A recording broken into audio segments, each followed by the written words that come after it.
Hello, my name is Marcus Cordova, and today we are going to show you how to make holiday treats. And the first holiday treat we're going to go over is hot chocolate on a stick. Now we've done it a couple different ways. We've put it on a peppermint stick, and we've also put it on a popsicle stick. So the first thing we're going to do is we're going to start melting chocolate. So we have two different types of chocolate. Here we have 3 cups of semi-sweet chocolate chips, and I've got a double boiler. So I've just got a little bit of water in the bottom of this pan, and I've got it nice and hot, as you can see from the steam. And that's going to go in there, and we're going to start melting that chocolate. And then I also have some Ghirardelli 100% cocoa dark chocolate that I'm going to just break up into some smaller pieces so it'll melt a little quicker. And that's 4 ounces of the dark chocolate. So as I break that up, the next thing that I'm going to do, I'm going to start, while the chocolate's melting, I'm also going to make some homemade marshmallows. With this recipe, you want to give yourself, probably do it a day ahead of time, because the chocolate ganache needs to set, and so does the marshmallows. Okay, now for the marshmallows, well, the chocolate's melting, that's going. The next part we're going to do is we're going to take 3 packages of unflavored gelatin, and we're going to start dissolving that in some cold water. Alright, so we'll get this dissolving. I have 1/2 cup of ice cold water, adding to the gelatin there. And I'm just going to mix it in so it'll dissolve, and then we'll let it set. And what you call that is you bloom the gelatin, much as you would a yeast. And you want to mix it right away so it doesn't clump up on you. So if you don't mix it, it'll get clumpy. Meanwhile, we're going to get the parts of the marshmallows going here. The marshmallows, we've got the gelatin, we've got the corn syrup, 1 cup of corn syrup here, and this is just light corn syrup. You always want to get every last drop, so you always want to have a rubber spatula handy so nothing goes to waste. You know, as we talk about the fun things that we can do, or that we will do at Summit Vista, that's what this video is about, is getting people excited about our dining program. We'll have cooking classes, demonstrations, residents can participate with the cooking process. And the other part is resident suggestions are always welcome. We're always looking for great ideas. That's our residents menu. And our goal behind Summit Vista is to have a dining program that's far better than any restaurant experience out there, because not only is it a family experience, you're also getting that restaurant experience. So the next part of the marshmallows, I'm going to add some sugar. So I need 1.5 cups of sugar, and this is just granulated sugar. And basically what we're doing is we're taking this sugar, corn syrup, and water to what you call the softball stage. It's going to go up to about 145 degrees, and then we'll add it to our gelatin. And I'm going to just get a little bit more cold water to add to this mixture.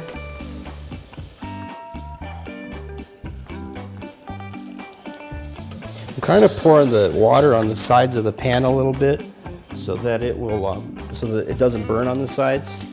And the other requirement here is just a pinch of salt. This will keep going, and then once this sugar mixture, the corn syrup and sugar mixture gets up to the softball stage, we'll add it to the mixer here. I got 1/4 teaspoon of salt here. Salt is one of those things that makes everything better. So we are just taking this sugar up to 240 degrees, 240, 245 degrees, and it's a softball stage. So I like to use a couple different things. There's a candy thermometer that you can get that will clip to the side of your pot, and that works well. I also have a digital thermometer that I like a little bit better because it gives you an instant read. So right now we're at about 216 degrees, 220 degrees, and it's coming up slowly. Now I've done this in the past where I didn't have a candy thermometer, and what I've done here is I just have a bowl of ice water, and I take a drip of this sugar mixture and drop it in the cold water. Now you don't want to get this on your fingers, it's extremely hot. And you can come in here and you can pick that sugar up. And once it gets to the point where it'll ball up in your fingers, that's what you call softball stage, and it'll be soft. So it's not quite there yet, so we're gonna keep it going just a little bit longer. And this usually takes about 10 minutes. It doesn't take very long. And then once we add it to our gelatin mixture, we will just season it with a little bit of vanilla. The thing is, with sugar, you have to be very careful because number one, it's very hot. Number two, it goes from being soft ball to hard ball and turns into, it'll seize up on you very quickly. 236, 237, 238, 239, and 240. So we've got that there. I'm going to test one more time, soft ball.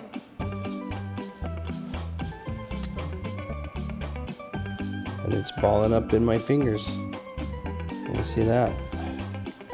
I'll take that and ball it right up. And that's how you can do the test without the thermometer. All right, so we're going to fire this up. And I'm going to slowly drizzle in the sugar mixture.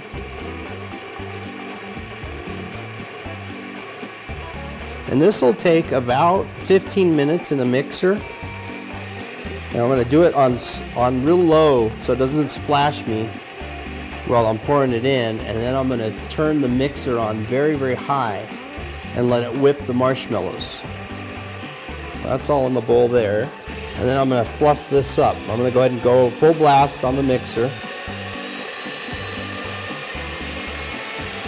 And like I said, that'll take about 10-15 minutes. The marshmallow mixture will cool down. It'll become about lukewarm, and once it becomes lukewarm, that's where we'll add in the vanilla extract or any other flavoring that you like. You can flavor marshmallows with whatever you like. I've just got pure vanilla extract, and it takes about 2 teaspoons to season that. So we'll let that do its thing. Meanwhile, I'm going to take our pan that we're going to put our marshmallows in, and I'm just going to get that ready to go. So just a little pan spray so that it doesn't stick, and I've got a little bit of a mixture of confectioner's sugar, powdered sugar, and cornstarch, half and half. About half a cup of each is what I have in here, and I'm just going to take that and sprinkle it in a pan, and this will keep our marshmallows from sticking, and they'll turn out real easy.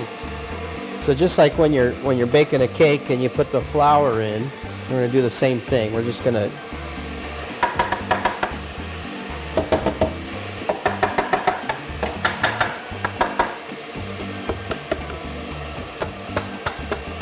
There it goes. And you gotta get a little bit on you to make people know that you've been working in the kitchen, right?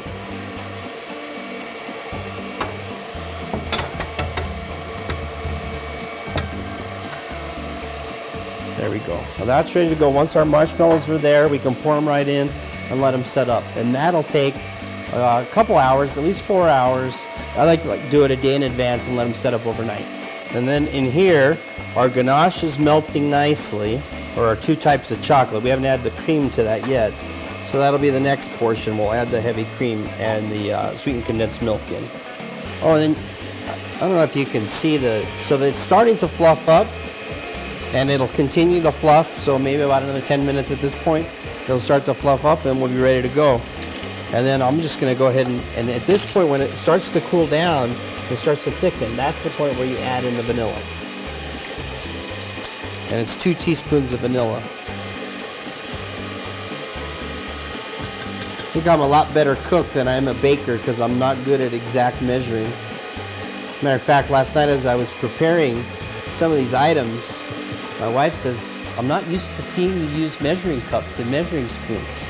That's never been, it's usually, you kind of just know how much to put in. Okay, so our marshmallows are fluffing up nicely. So now we're just going to heat up a little bit of sweetened condensed milk and heavy cream for our ganache mixture, our chocolate part of the hot chocolate stick on a stick. So I'm taking half a cup of heavy cream, and we're going to just take this up real nice and slow. We're not going to boil it. We're just going to get it hot enough to add to our chocolate so our chocolate won't seize up on us. Okay, and then we've got that, and I've got a can of sweetened condensed milk. This is a 14-ounce can of sweetened condensed milk. Got my spatula handy here, so I'll add that in.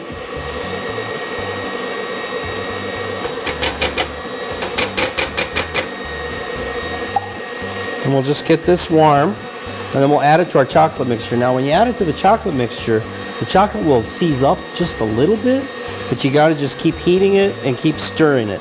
And you'll get it nice and smooth. You'll get all the chunks out, the chocolate will get nice and shiny, and then we'll put that in a pan. I've got a pan ready to go here, just with a piece of parchment that we can set our chocolate mixture in. So marshmallows are fluffing up nicely, and I think that is ready to go. Those are homemade marshmallows right there, vanilla flavor.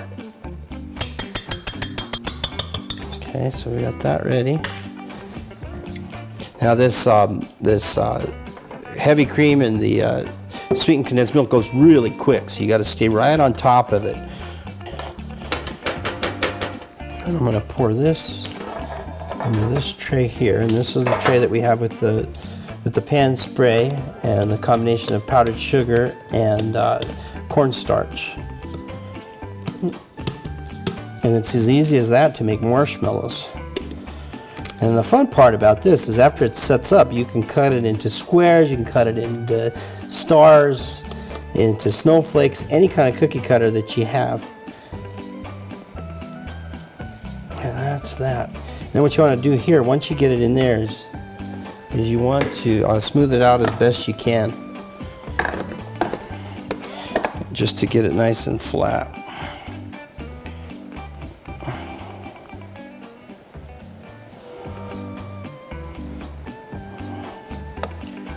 And meanwhile, we've got our cream heating up, which is good. I'm not even going to fill up this whole pan because I kind of like them to be a little bit thicker so they stand up in your hot chocolate. So we'll let those set up, and again, those will take a good 4 hours to set up, or overnight would be better. All right, so now we've got our cream and sweetened condensed milk mixture, and it's just starting to steam. We don't want it to boil because it'll burn very quickly because of the high sugar content. And we're going to come into our chocolate mixture. And just nice and slow. And what you're going to see here is you're going to see this chocolate start to seize just a little bit. When I say seize, it kind of clumps up on you like that. And we're just going to keep stirring it until it gets nice and smooth. And this will just come right off of there. And we'll keep stirring. Put a little bit more of the cream mixture in here. Let it go nice and smooth. And this just takes a little bit of stirring. I get a little bit more heat on that, so it'll soften up a little more. And you can see it's starting to get shiny.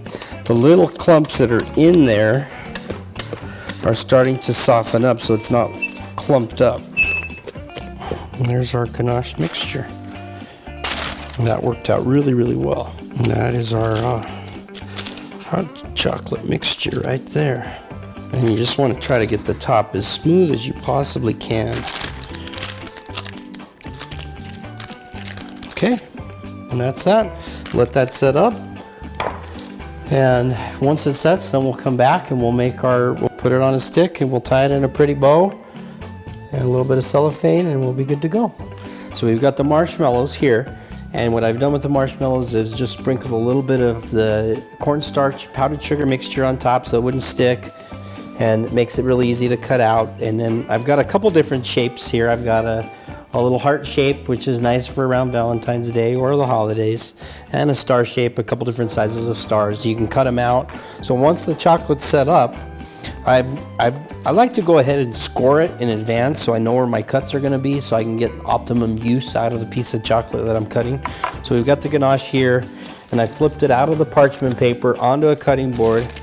And then the other thing I've done is I've heated up my knife just by running hot water on it, so it'll cut through the ganache real easily. So we'll just cut through the ganache and make a couple of cuts there. And I've also squared it up. The nice thing about squaring it up is this is the treats that you get to eat while you're preparing this, or while your family's around while you're preparing this.